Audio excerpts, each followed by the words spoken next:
the visuals or the PowerPoint. Minute Thank you. suspension.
Bubukas mga ganyan.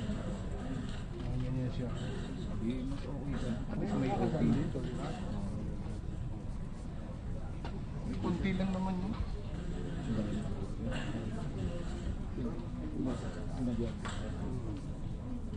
Ayaw ko. Hindi pwede. Hindi lang yan. Ano ka nang galing? Hindi lang tatlo. Hindi ka na ganun. Diba?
Session is resumed.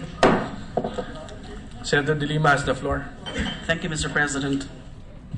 Mr. President, my fellow senators, mga minamahal kong kababayan, magandang araw po sa inyong lahat. I feel privileged that I'm the second member, next only to another lady senator, to deliver the privileged speech in this 7th Congress and in this centennial year of the Senate. I just hope that our male counterparts would not take it grudgingly.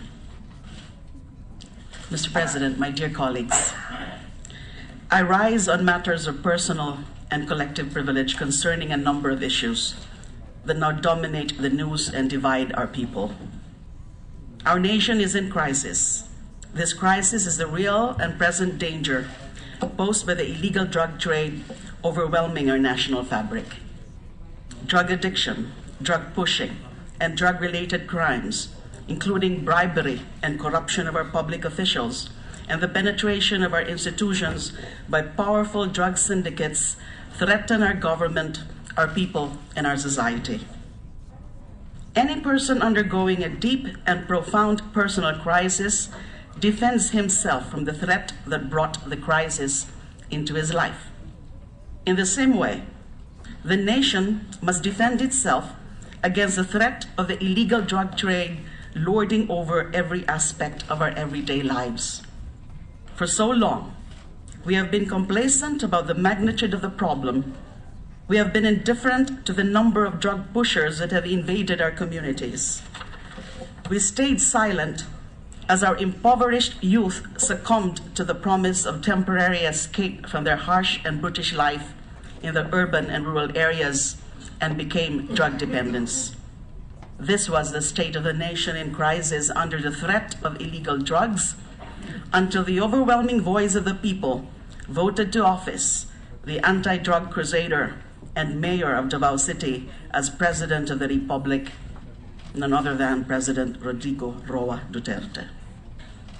The President carried a clear and distinct, almost one-track message that reverberated in the consciousness of our people. It cascaded down to the smallest communities that are the victims of drug pushers and drug addicts. Finally, it was channeled back to the national level in the form of a resonating mandate that said, yes, Mayor Digong, rid us of this drug menace any which way you can. We are giving you that mandate to clean our city streets of drugs and, if need be, dispose of all drug lords and pushers the best way you see fit, hogtied and lifeless not being an exception. Mr. President, I agree. The nation is confronted with a drug crisis that has been ignored in focus for so many years. The nation must be saved. The people must be defended. War has been declared upon us, and so war must be waged. I am with President Duterte every step to the way in his war on drugs. I myself started the war on drugs at the National Bilibid Prison.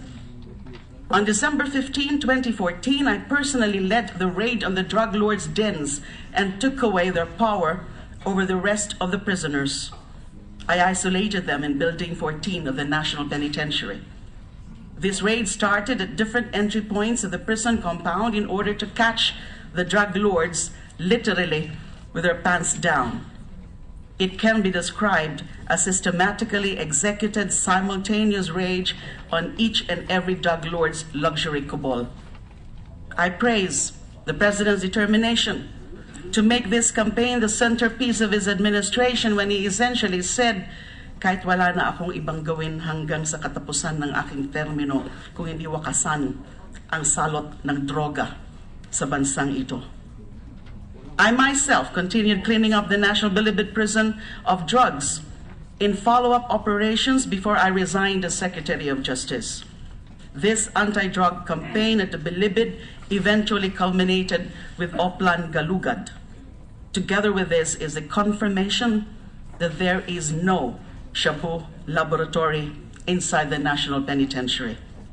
Yes, Mr. President, there is no Shabu laboratory inside the Bilibid prison, not even in the tunnels under it. Those who will search the tunnels will get a whiff not to the smell of cooking methamphetamine, but of methane that comes from the human waste of the prisoners above. Sa termino ko lang po bilang Justice Secretary nag-umpisang maglinis sa Bilibid. Sa termino ko lang po giniba ang mga mararangyang kubol ng drug lords at naitapon sila sa Building 14, hiwalay sa mga ordinaryong presyo. But of course, all this has been sorely forgotten in the face of a formidable demolition campaign against me in the social media. And this is where I raise the matter of personal privilege.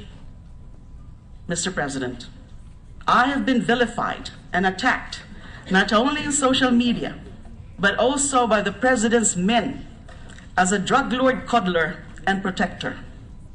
I have been ridiculed and called names in social media. Photos are photoshopped, videos are spliced, lies are manufactured. The magnitude of the propaganda and misinformation is mind-boggling, considering that this is all directed at me. The lies are intended to show me as protector of the Bilibid drug lords. But the truth is, I was the only Justice Secretary since the 1986 EDSA revolution who dared to eradicate the dominion of the drug lords inside Bilibid. I was put to task by no less than the Speaker of the House as a sitting senator of the same Congress that he leads. According to him, a resolution will be filed for an investigation on my alleged role in the proliferation of drugs inside the National Bilibid prison. Mr. President, this not only goes against interparliamentary courtesy, where the House of Representatives investigates a specific member of its co-equal Senate. It is an affront to the Senate as an institution committed by none other than the leader of its co-equal body in Congress. But I will not use that time-honored principle as my primary defense. My first defense is common sense.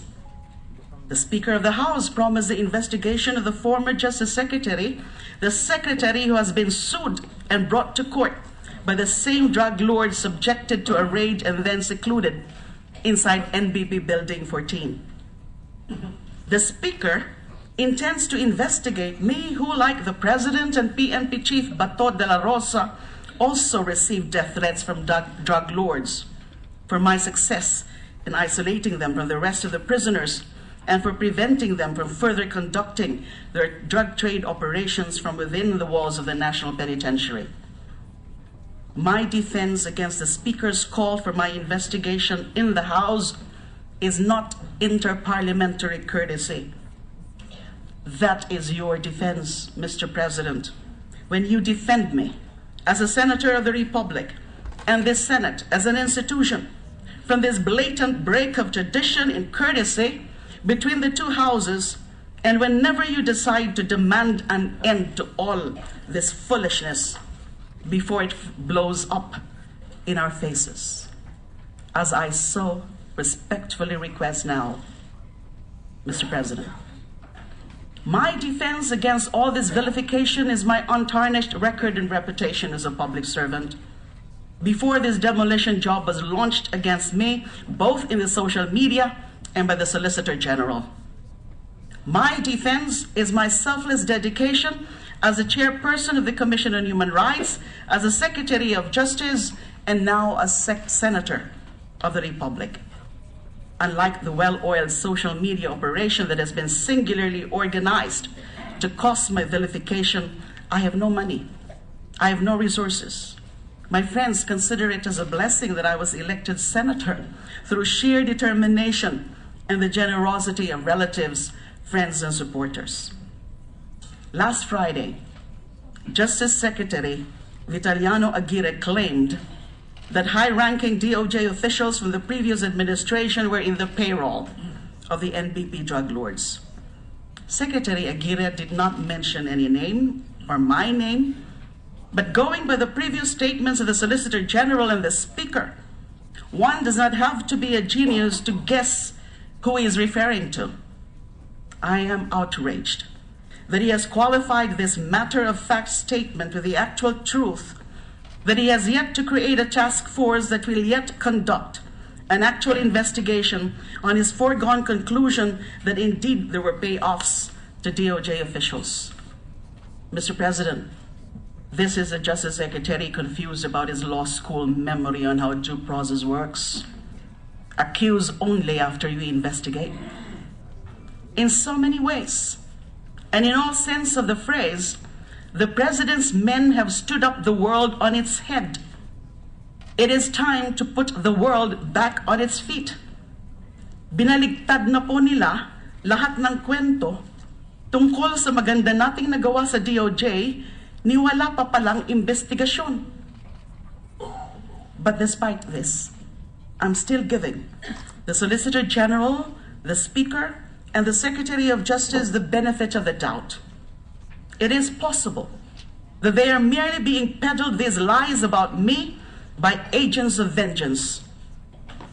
Pakiusap ko lang sana ay bago nila paniwalaan ang mga kasinungalingan ng mga nasagasaan ko noon, ay suriin muna nila ang mga karakter at motibasyon ng mga taong ito. Huwag naman sana silang basta-basta na lang humusga at patungan ako ng cardboard at balutin ng packing tape. Mr. President, my only defense is my honor and my integrity. This well-oiled social media operation intends to take that away from me. In the eyes of the people, they have already succeeded to a great extent. They project me as an enemy of this administration, that I am calling for an investigation of the drug killings because I am a drug lord cuddler, that I am against the war on drugs because I am protecting the drug trade. I cannot stay silent in the face of all these blatant lies created in the backroom of a media strategy office suite. I will not fall without a fight.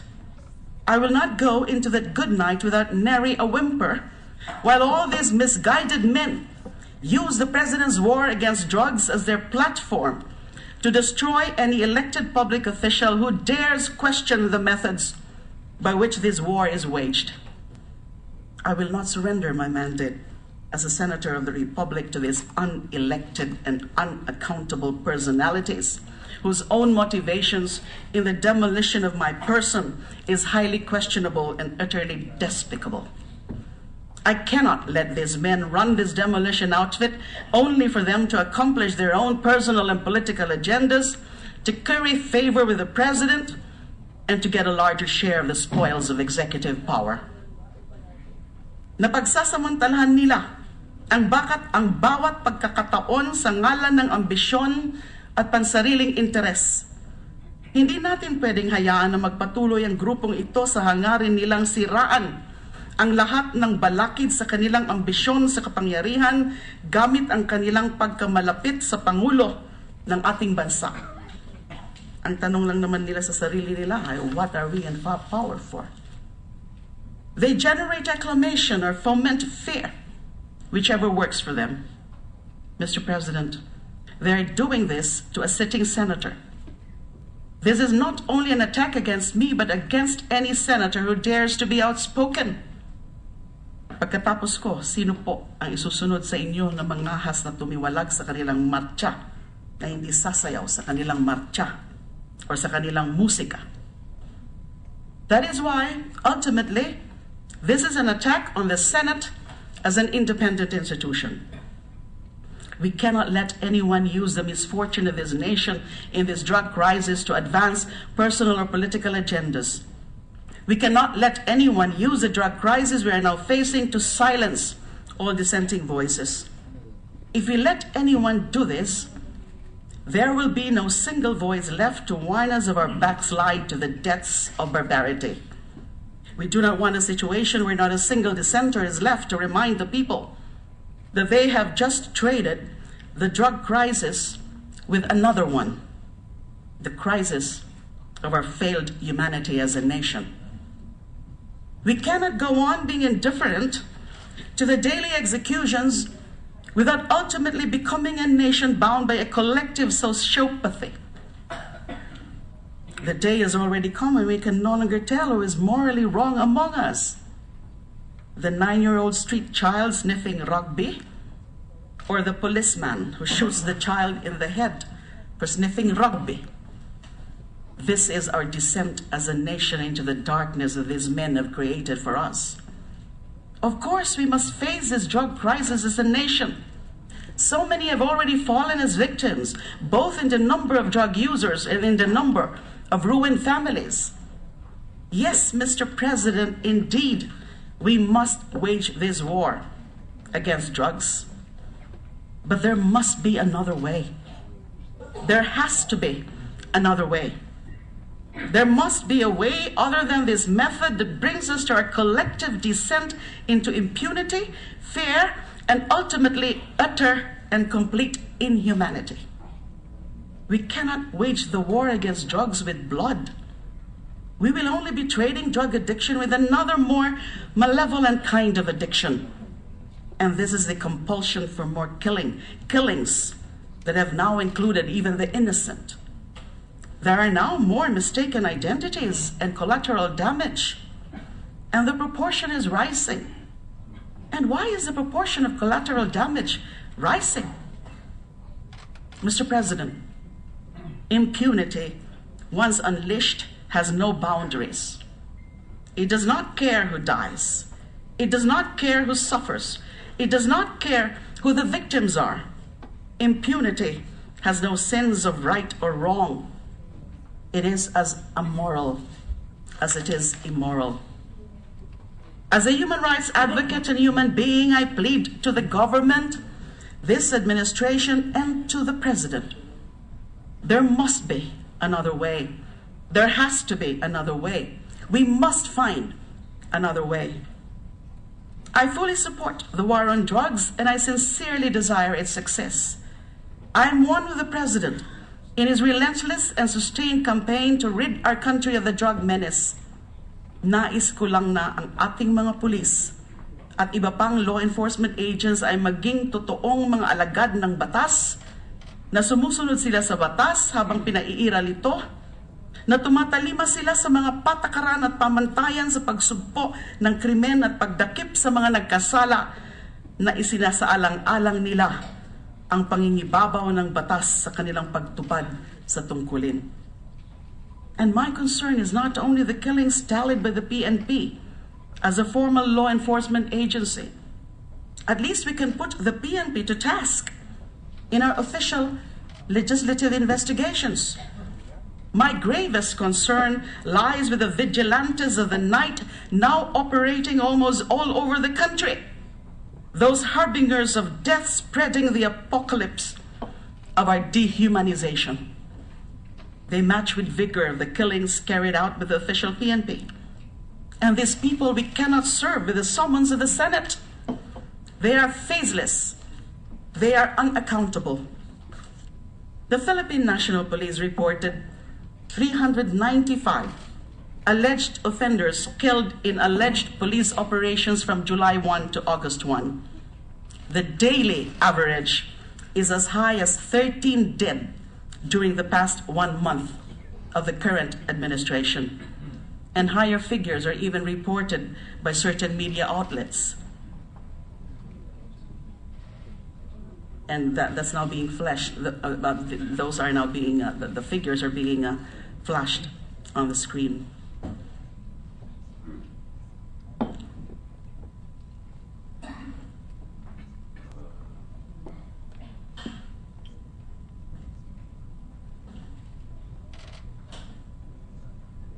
I am not saying that all of the killings are summary executions, but there are telltale signs that several are.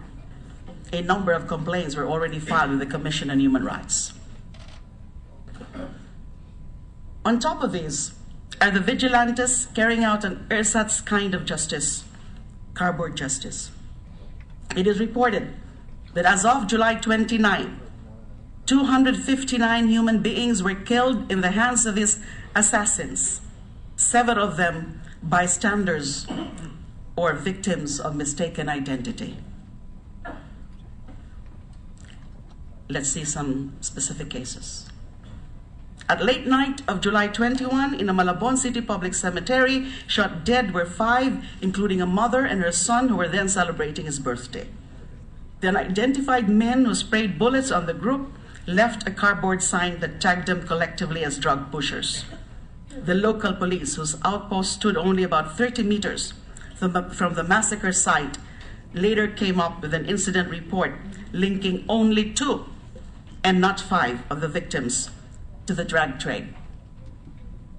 On July 19, an 18-year-old student was just in front of his house in Pangasinan feeding his dog when motorcycle riding gunmen approached him and asked for his father. When he was unable to reply, they just shot him dead.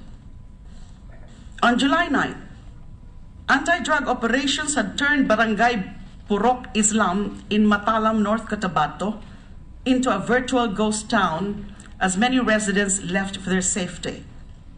One raid produced 8 deaths.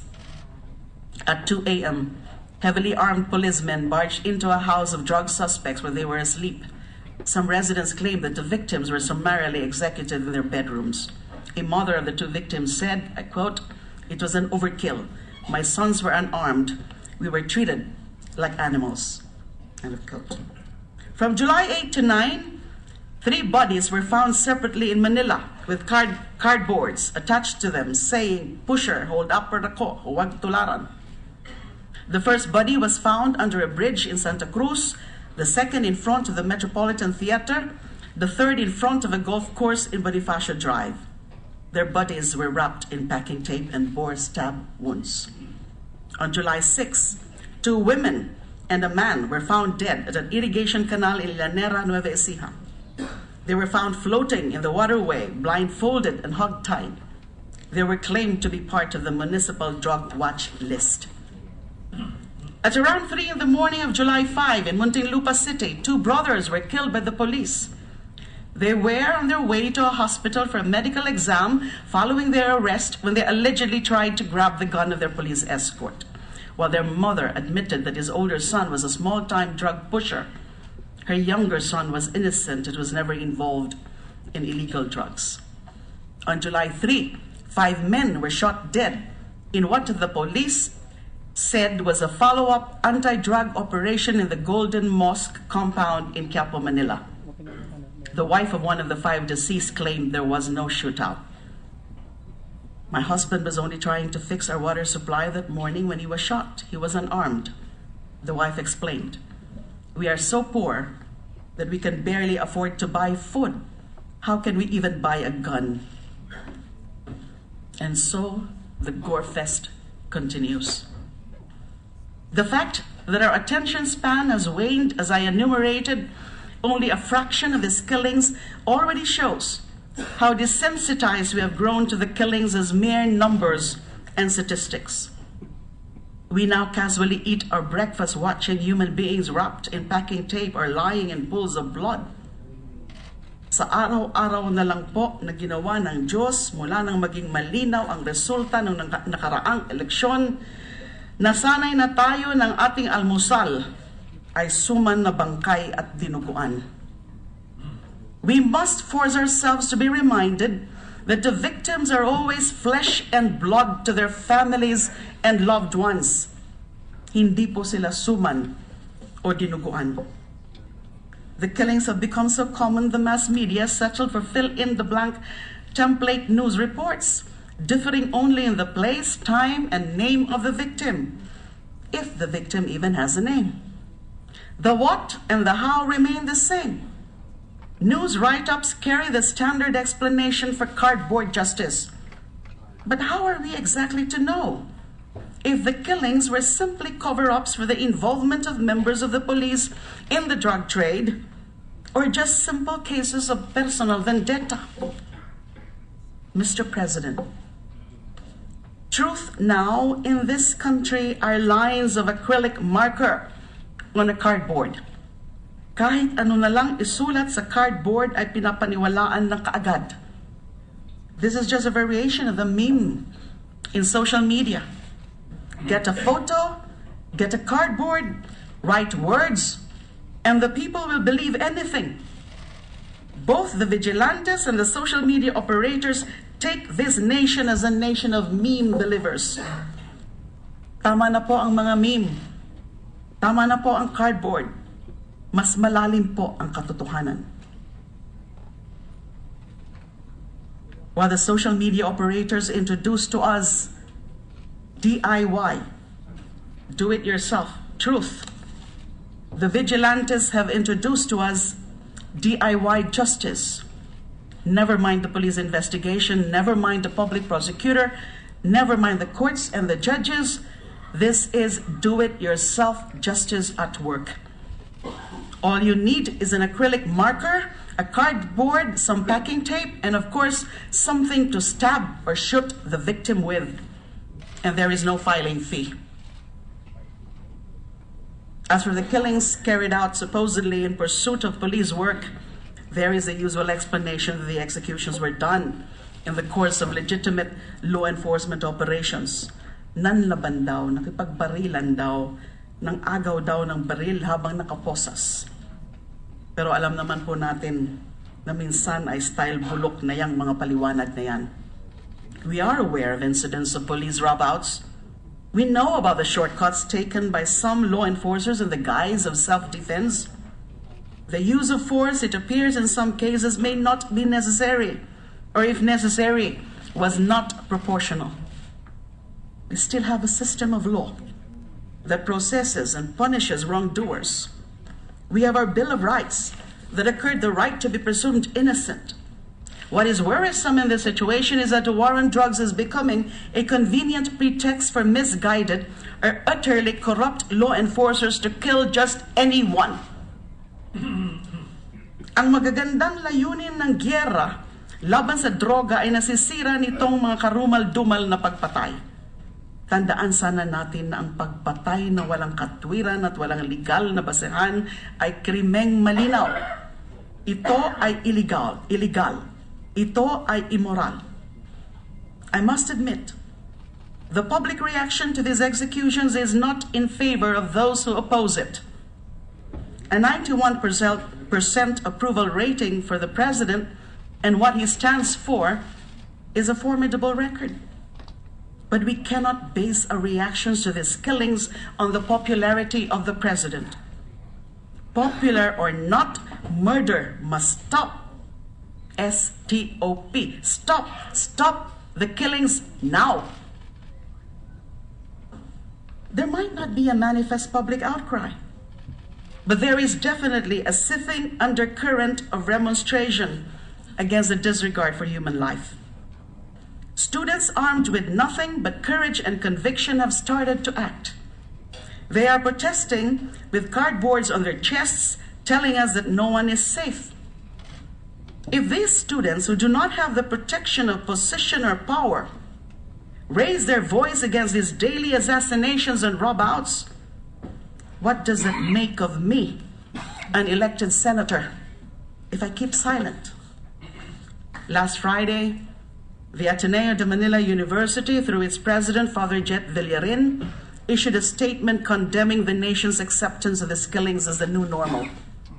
Before that, De La Salle University President, Brother Jose Marie Jimenez, urged the Lasallian community in a pastoral letter to make a stand against the culture of death. Ateneo has reason to cry. Its math teacher, Emmanuel Jose Pavia, was killed while on his way home. The motive for his murder is lost in the hundreds of street assassinations now taking place. Impunity, once unleashed, has no limits. It simply does not care about the nuances of who gets killed and why. The message is this: let us not wait until another Atenean on his way home is killed. Let us not wait until a Lasallian is killed. Let us not wait until another student or teacher from any other school or a worker or commuter or motorist is killed. The statement of the Integrated Bar of the Philippines reminds us, that the murder of drug suspects is still murder under the rule of law. My own former office, the Commission on Human Rights, led by Chairperson Chito Gascon, has already taken steps to investigate cases of mistaken identity and collateral damage, aside from cases where families of drug suspects had courage enough to file complaints. The relatives of the collateral damage victims are the indignant voices that tell us of the extent this bloody purge has spilled over to the innocent commuter and ordinary civilian. The Sunday before the State of the Nation address, the Inquirer's headline was God's fifth commandment, "Thou shalt not kill." The church is speaking to us. Quote, "Human life is sacred because from its beginning, it involves the creative action of God, and it remains forever in a special relationship with the Creator, who is its sole end. God alone is the Lord of life from its beginning until its end.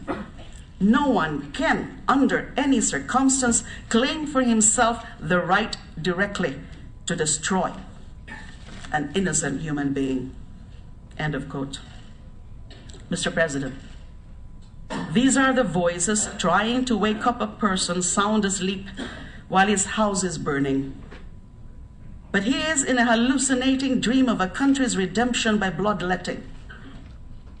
It is just that the fire has not yet seared his flesh, and the blood has not yet reached his doorsteps. The Roman poet Dante said, quote, "The hottest place in hell is reserved to those who in times of moral crisis refuse to take a stand." End of quote. If we are to shirk from our natural, moral, and legal duty to condemn the abuses of power, to condemn any and all wrongdoings, the victims of our silence are not only the summarily killed, but values that are sacred and universal. The very right to life, the rule of law, due process, and justice for all. Mr. President, drugs destroy lives, but we need not destroy lives to destroy drugs. Ang paggalang sa buhay ay hindi balakid sa pagsukpo ng droga at mga krimen. May mga paraan at mekanismo sa ilalim ng ating mga batas upang maisagawa ang gyera laban sa droga habang itinataguyod ang pangingibabaw ng batas at pag-iral ng karapatang pantao. Our legal arsenal is equipped. It should simply be strengthened to carry out the objectives of this war on drugs. The war on drugs can be waged without sacrificing the sacredness of life, obedience to the rule of law, and adherence to human rights. Freddy Aguilar once sang, "Higit sa lahat ay tao." And this is the biggest truth. Higit sa lahat ay tao, higit sa lahat ay buhay. The right to life is the most ancient and most basic of all human rights. It is the source of all human rights. The UN Declaration on Human Rights proclaims that everyone has a right to life, liberty, and security of person. The International Covenant on Civil and Political Rights declares that every human being has the inherent right to life, and that this right shall be protected by law. No one shall be arbitrarily deprived of his life. Our Bill of Rights commands that no person shall be deprived of life without due process of law. Section 11 of Article 2 of our Constitution proclaims that the state values the dignity of every human person and guarantees full respect for human rights. The international community declares the inviolability of the right to life of whatever race, color, creed, religion, age, status, gender, or circumstance. The civilized nations of the world keep watch on any country that shows a disregard for the right to life, especially systemic violations that indicate government inaction or worse, state-sanctioned abuses. We have to show the world that the Philippines continues to stand with the rest of humanity in condemning and putting a stop to any and all forms of systemic and widespread extrajudicial killings, whether perpetrated by the state or by non-state actors. Mr. President, in this light, I filed proposed Senate Resolution number 9, calling for congressional inquiry in aid of legislation on the spate of extrajudicial killings and summary executions. Ito po ang aking pakay. Palakasin ang gyera laban sa droga at kriminalidad sa pamamagitan ng pagsawata sa mga iligal na pagpatay. Magpanukala ng mga nararapat na batas at alituntunin upang tulungan ang ating kapulisan sa kanilang tamang pagtupad ng tungkulin.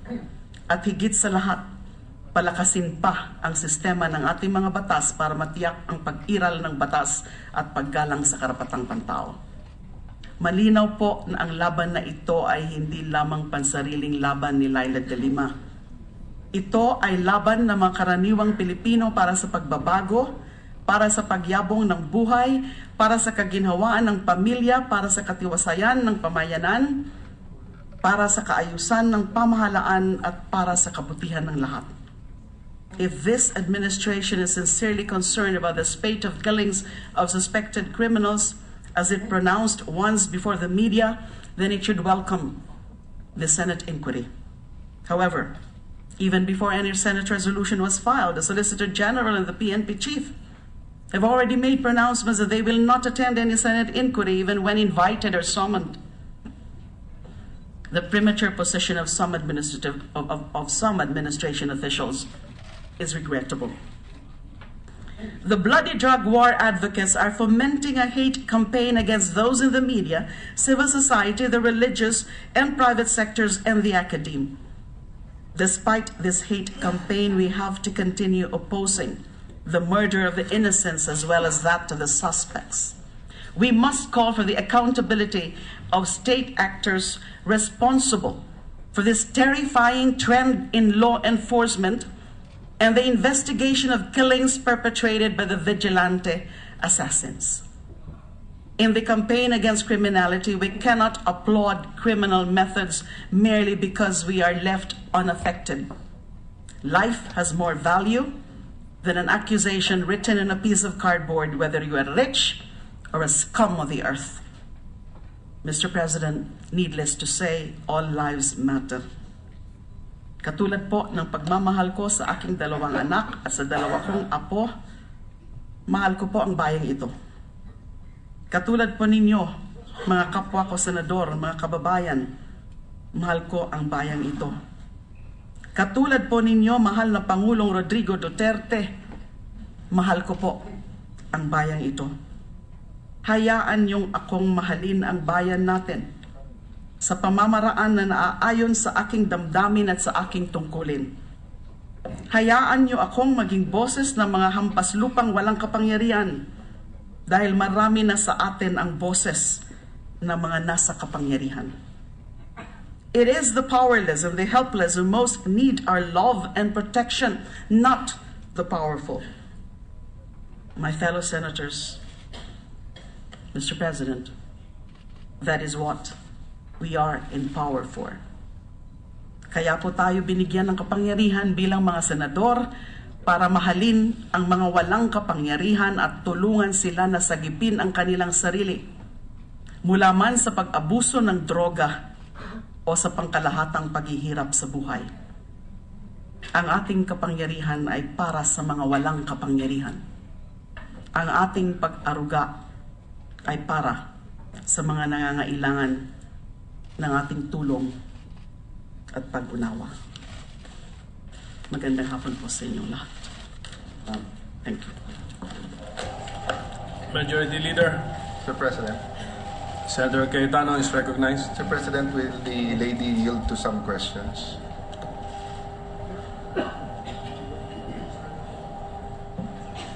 Mr. President, I believe